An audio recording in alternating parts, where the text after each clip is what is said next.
Howdy, folks, and welcome back to Healthy Humor. I'm your host, Doc MB. Recently, I've been reminded about the importance of advocating for our own health.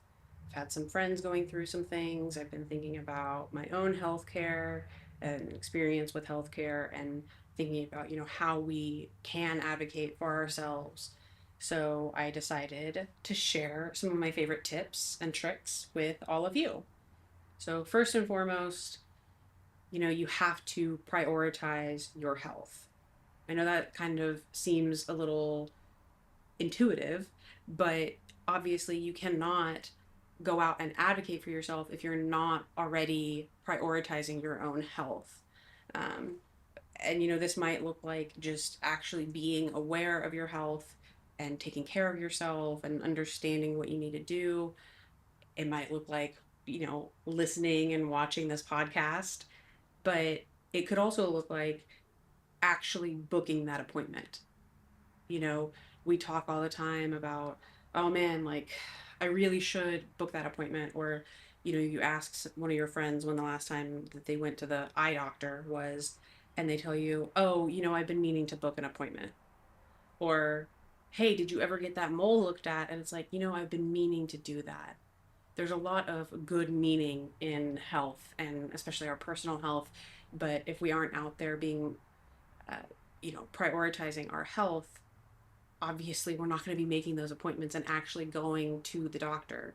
So, first step, prioritize your health, set boundaries, set goals, and really understand that you have to prioritize your health if you want to actually be advocating for your health, right? Because you're advocating for yourself and making the appointment. And then once you get to the appointment, then you can really start advocating for yourself. Which brings me to step number two, or I guess my second tip or trick, but create that game plan. Whatever it means. Is it okay, I have these things on my list that I've been, these three things, like I have this mole I want to get checked. I need to go back to the eye doctor and I really am due for an annual visit. Well, I've made my appointments, but now what are the things I want to talk about whenever I go in for that appointment? Don't be afraid to write down your questions and take a piece of paper with you so that way you have your questions written down. You can ask your doctor questions. You can also write down what they say. Because how many times is it that you go into the doctor, you think you know what you want to talk about, and then you get in there and you forget all of the things you wanted to talk about or all of the questions you had, right? And I mean, that could even go back to when you set the appointment. You could tell them, hey, this is exactly what I want to talk about. I have these concerns. And sometimes, if you've got a really good office staff with whatever, physician you're trying to see, they're going to know, okay, we need to book a longer appointment, or, maybe we need to make sure that they're getting an appointment in the mornings because that's when the doctor typically doesn't have as many crazy, overwhelming things in their schedule. So they could have more time to discuss these issues with the patient. But, when you're in there or when you're going to the doctor, take your game plan with you. Take that list of questions. Maybe you've done research, maybe you haven't, or maybe you just have concerns. Take them with you. The number of times where I've gone to the doctor and I forgot something and I left and I was like, oh shoot, I guess I'll talk to them about that next time. And then, but next time may not be until a year later. So I forgot. So take those questions with you, ask your doctor, um, and just make sure that you are speaking out in that way when you're in the appointment. And, I talked about if your doctor's office has a good office staff or your provider's office is really good, they're going to set that time for you. Well, that's step number three. Build your team, right? Like, if I know that I need to be seeing all these different providers, I'm going to do my research and I'm going to find out who I want to see. I'm not just going to go off the referral from one doctor, right? So go ahead, set your team up, figure out who's part of your team, but also your team might not just be your healthcare team, right? It might not just be the people that are caring for you. There's a lot of people who, well into adulthood, they still have their mom or sister or whoever, it could just be a friend, they like to have someone go with them to the doctor, right? And why is that? Because when you forget to ask a question because you're feeling overwhelmed about everything that's going on in that meeting, your buddy, it might be your mom, it might be your sister, it might just be your friend, but they might remember a question that you talked about and you haven't asked it yet, and they're like, hey, don't you remember having that question? So they can help you. They're kind of like your real life list almost. They're the backup advocate for you, so they're going to help you. Or maybe the doctor starts talking, you have your list of questions, and something they say spurs something inside your buddy.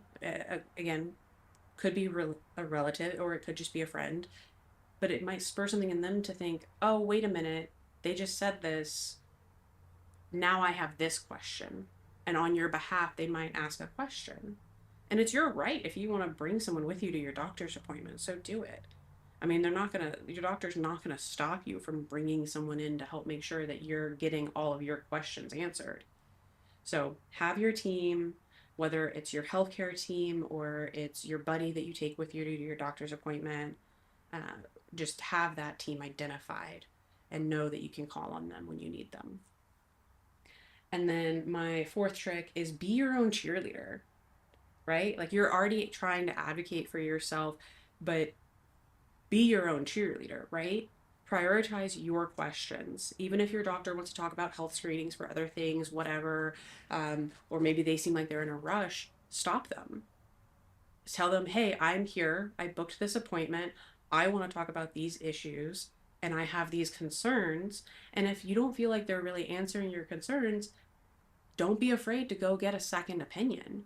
Go see a different doctor. Go see two, three, four, five doctors. You know, I mean, I know it can be difficult to get time off of work or someone to watch the kids or whatever. But again, we're talking about advocating for your health. We've already talked about needing to prioritize your health, but go be your own cheerleader. Do what it's going to take for you. And if you need help, that's why you built your team, right? So maybe instead of having someone who goes with you to your appointments, you have someone who is this is the person who can help me out. They can cover my shift at work or they can watch my kids for me so that I can go take care of my health. But like I said, really make sure you're getting your questions answered. And if your doctor that you're with, Dr. A isn't answering those questions, go to Dr. B, Dr. C, Dr. D, whoever you need to go to get your questions answered. And really speak up. Don't let anyone walk over you or start talking about issues that you're not there to discuss. Now, I'm not saying to not listen to your providers. Listen to your providers. If they're saying, hey, look, we were screening you for this, but we found this, listen to that. But also make sure that you're getting your other questions and concerns answered. Make sure that that list that you've gone in there with is getting answered. And then my fifth and final tip, at least for this episode, know the score. Know the score. And what I mean when I say that is have detailed records. If you had exams or tests or screenings done, have your own copies of those records, have your own file at home for your medical records, and know dates, right? I mean, we know the background information that you provide when you go to a new provider where you're saying, oh yeah, I had this kind of surgery at this time, or I had inpatient care at this time, and so these are the dates for that. And you never remember them off the top of your head. Well, if you have that file at home, you can take it with you every time you go to the doctor and you can answer those questions with no problem, no headache, no going back through your phone or trying to remember where you were at that phase of life to try to then piece together what the date was when you had that surgery because they're asking for it, even though you don't know why they're asking for it. You'll have the record. So you know where you've come from and where you're going. But it also gives you the ability to say, if they're saying, hey, I want to do this screening or I want to do this test because you're having this issue, you can say, well, actually, I've already had it done and this is the result. Here you go. And you can show it to them. And then, if they want to run the test again, you can ask them why they want to run it again instead of just them running it again and you have to get charged for it again or your insurance is billed for it again, right? So know the score as far as where you've come from, but also know the score going forward, right? Understand and be clear on your follow up from that appointment. Maybe whether it's Dr. A or it's Dr. B, C, or D, whatever doctor it is that you've landed with, if that's the doctor you're going to keep seeing, know what your follow up is, right? If it's a medication or it's a lifestyle change or it's just coming back to see them because they want to talk with you more or keep monitoring you for something, know that part of the score as well. The score going forward and how you're going to keep the score, right? Do you need to be keeping some sort of log for how you feel, like your symptoms, or maybe you need to be keeping track of something like your bowel movements, like we've talked about in previous episodes, things like that. Understanding that score, right? So, I hope that these tips and tricks can help you going forward to advocate for yourself and your own health, whether it is in your personal life or it is in a doctor's office. Remember that you are the biggest champion for your own health. And just to kind of recap it all, our five tricks and tips here, we've got prioritize your health, create a game plan, build your team, be your own cheerleader, and above all, know the score, know where you've come from, and know where you're going. I hope that these help you out in the future. And as always, I hope that you have a happy and healthy day.